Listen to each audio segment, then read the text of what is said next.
Hey y'all, it is Sunshine. How y'all had a wonderful week, a productive week. Um, it's been an interesting week because I've been trying to nail down this EPP, English paper piecing, hand quilting stuff, right? Because I thought, oh, I have it figured out right and everything. But y'all, it wasn't lining up. It just wasn't working. So I rewatched the basics of EPP, especially is her name Kate from the last Homely Place? Homely Place? She does majority of hand piecing. And when I think of hand piecing, she's the first one I go to. And I was watching her, and it led me down other rabbit holes of other people to watch. And I was like, okay, so I'm not doing this right at all. And yeah, so I took everything out. I took it all apart. Because what I did is I made 5-inch these bad boys, because I thought that's what fit in these in the between the stars, right? Because that's what seemed to line out, but it didn't work out. Anyway, so when I put it together, it turned into a hot mess express. It just wasn't lining up. So I took it all apart, started from scratch. Well, I kept the pieces that I already made because they were just glue based. And I was like, all right, let's start from scratch. My first big issue was I was trying to use sulky 12 weight cotton thread. Should have been my first mistake, because we use this stuff in cross stitching as one thread because it's that thick. But my thought on that was I needed something thick to hold it together because I didn't want it to fall apart. Go through all this work and then have it to fall apart? No, thank you. So that was a big learning issue I first had to conquer, because that was causing a lot of unknown problems and a lot of known problems. So I went scrounging around because Kate had, I want to say her name's Kate, and I'm probably messing that up. But she was using 50 weight, I think it is. I want to say it's 50. Yeah, 50. Here's 50. So that was like basic sewing thread. So I got that to put the quilt together. Then I found this random, I call it junk thread because you get it from the Walmart. It's not good to really use anything in your sewing machine. So I used that because I was going to try something different than glue basting. I always thought glue basting was the surefire way to do it. It made it so easy to do it that way. But in reality, it was causing its own set of problems of I was making the triangles really tight. And to get in there and sew so you can get through here and sew and not have to go through paper, glue basting is what I was doing, which is not cool. I mean, I guess it is. I mean, you do it however you want. It was working. It just wasn't working great. So I decided to try thread basting because I haven't tried that. I honestly had not given that a try. I don't know if I'm doing it right. It feels really loosey-goosey, but on the other hand, it kind of feels better, if that makes sense. So I just thread basted it. And it does have that little bit of, it's on the edge without being squunched to that edge. Does that make sense?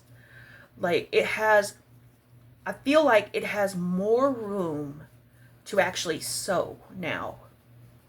I haven't tried to sew just yet. Because I've set I'm making these. So I took what I had, the glue basted kind, and what I had with the new thread, I started a new one, right? And let's see, I made it the way that I have been making them. And where I did 3 and then 3 and then put them together like that, it's still bowing. I don't know what I was doing wrong in that department, but it's still not laying flat, and that was a big problem. Nothing was laying flat. So then I watched one where you do it clockwise or counterclockwise, either way, the same way, and it should lay it flatter. So I tried that. It's a little bit flatter, but I'm still gonna iron them because you gotta iron them. But anyway, this one turned out much better. It's a lot better than it was.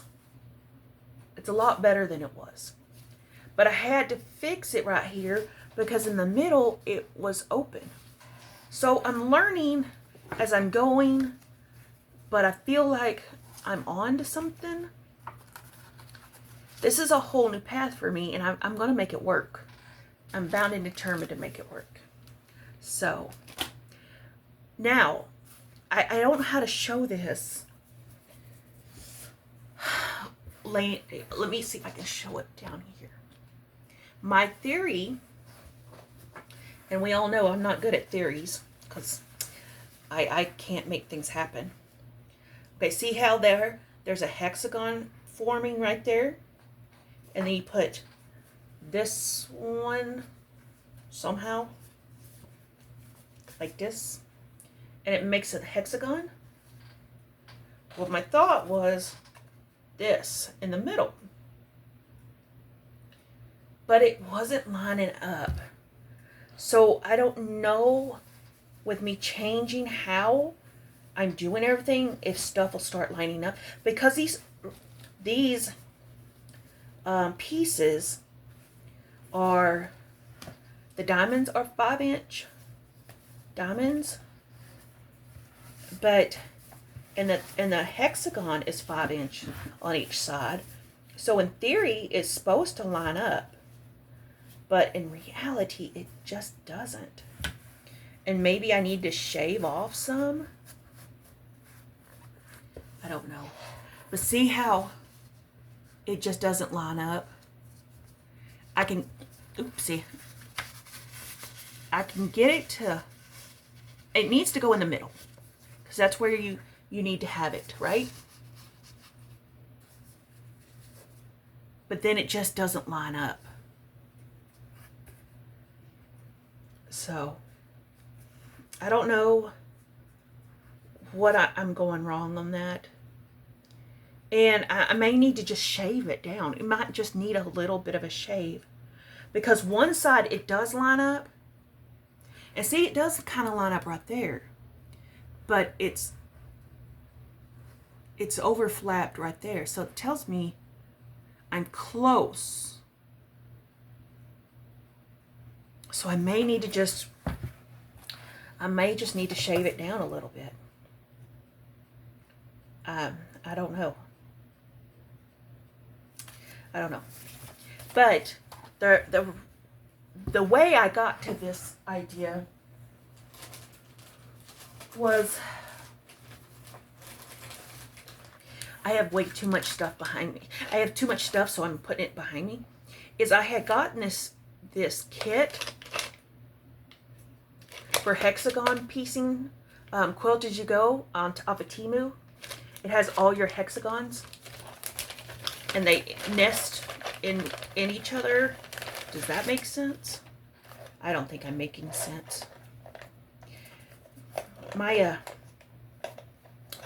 My brain's a little razzle-dazzled, if that makes any sense. My brain always razzle-dazzled, but I feel like it's really bad today.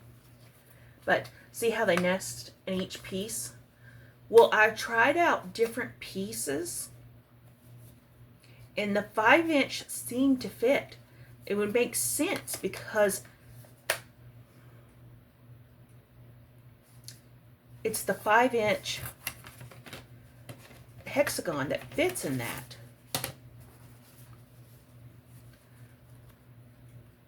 But I don't know, maybe it's the way I pieced. I don't know where I'm going wrong. I don't understand. The only way I know to do this is to cut them out at 5 and then shave them down, like literally a microscopic inch, you know, or so. Because that's the only thing I know to do. Because they should line up. But it's not. Let me try with this one. I just had a thought. Because this one is what was giving me the heck. This one is because it's done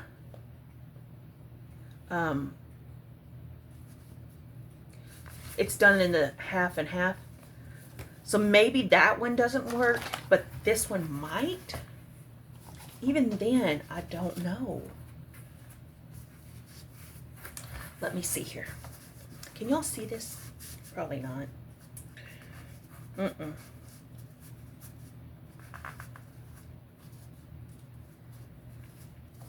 Let me, I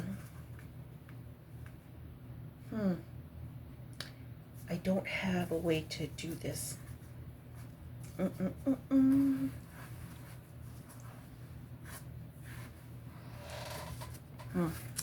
I wanted to, I don't have my painter's tape in here to try to hold these together. But anyway, maybe, I don't know. They're just like a fraction, like a very sliver off. Okay, let me do this. Okay, see how, okay, where my thumb is, it's solid. It connects, right? It connects. But when it comes up here, it's off. You see how? So is that a piecing issue? Or what's going on there? Because it would make sense if you have 5-inch diamonds, the 5-inch hexagons would work. But I don't know, guys. I don't know. My math folks, maybe you can have some insight into this. I don't know. My English paper piecing folks, you know, I don't know. I don't know. But the reason I'm going through all of this is I want to make it right so that I can have the best quilt. I'm not looking for perfection. I just want to know that I'm doing it right and not flying off the handle and be like, oh, hey, you're doing it wrong, you know? Because here's a glue-based one on a threaded. It's thread-basted. See, it matches perfectly. Except for that side. So is that my problem, you think? It matches here, but it doesn't match here. Yeah, it does. I didn't have the right thing. I mean, it would have to if you're going to put it in a diamond. Anyway, I don't know. Weigh in on your comments, because I'd like to know this answer. Why this doesn't work? Why, you know? But look at here. I'm laying it on the desk with my thread basted ones. It lines up. So does that mean I need to scrap my glue-basted ones? Because whatever is happening in the glue-basted world is not good. I don't know. I hate to rip it all apart again, but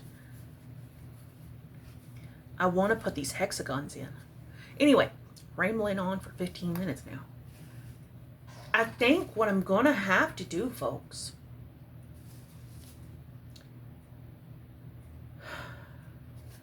I'm going to set these aside. I'm going to set these aside and just start from scratch with the thread-based. And then come back to these after I put a star together, see if it does line up properly. And if that's the answer, then I'm going to rip the papers out of these and use the papers for the next set. Because I have all my hexies.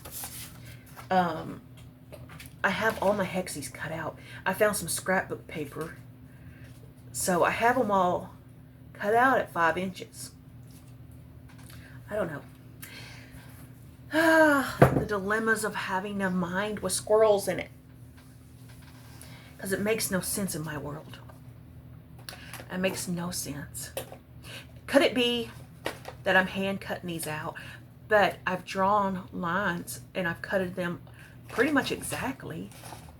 I've got to go get more cardstock paper to make more papers. But anyway, so thank you for letting me be your sounding board for the last 20 minutes. Sorry. Sometimes it helps my head to think out loud. Sometimes. But anyway. All right. Other than that, I just haven't been doing anything. I spent the day with the hubs. He's been off work today. And yeah. I had to go have my car checked out. It bounces really horrible when you hit a bump.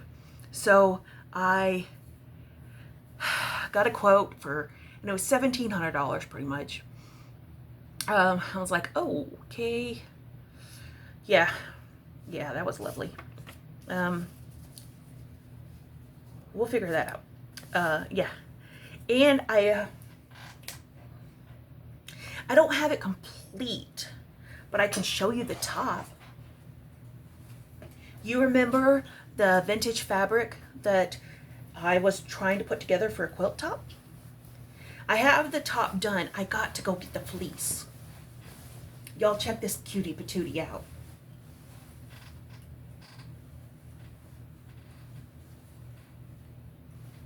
It is like the simplest of simplest patterns, but it worked out really well because I really wanted to show this fabric off. I did not want to do intricate piecing. I don't do it anyway, but I didn't want to do something that would lose the print of the fabric. Does that make sense? I didn't want to lose that. So, you know, it is what it is. Now I have to go find the fleece. Because not Joann's. We don't have Joann's no more. They took it from us. But you know what? If cyberbullying worked for Cracker Barrel, do you think it worked for Joann's? Do you think just maybe it would work for Joann's, and we could bring back Joann's and take it from Michael's and bring back what used to be ours? What if we could bring back like Hancock fabrics? Ooh, we could just go down the list. What made me think of that is because I was telling the hubs earlier. I said, you know what? Cyberbullying worked on Cracker Barrel. And somebody had posted a meme. If it worked on Cracker Barrel, maybe it'll work on Pizza Hut to bring back the red glasses and the buffet. I was like, you know what? somebody might be onto something there. So anyway, yeah, I was like, maybe this cyberbullying works. Just maybe. I don't encourage cyberbullying, but dang it, we need a fabric store. We need one. And thankfully, Hobby Lobby has fleece on sale this week and 30% off, because all fabric is 30% off. So maybe I can go waddle down there and get some fleece for the back of that. It's going to be for a fellow church member. And yep. And then I'm thinking I need a fat... Oh, comment with your fat quarter patterns. I found these 2 bundles in my stash. Okay, this is stuff that I've been hoarding and collecting because it's very valuable to me, that it's been gifted to me, and I just couldn't bear cutting into it. But the time has come where I want to start using this stuff. It's not doing me any good in a box, hoarded. I want to spread love and joy with it, right? So, you know, if I can do that, because somebody gifted me that fabric, and when I gift the finished quilt to somebody down the road, I mean, it's the same joy. I love that. Love that. So, y'all have a great weekend. Be safe. Take care of yourself. And I'm going to continue my veg session with the hubs. Take care, guys.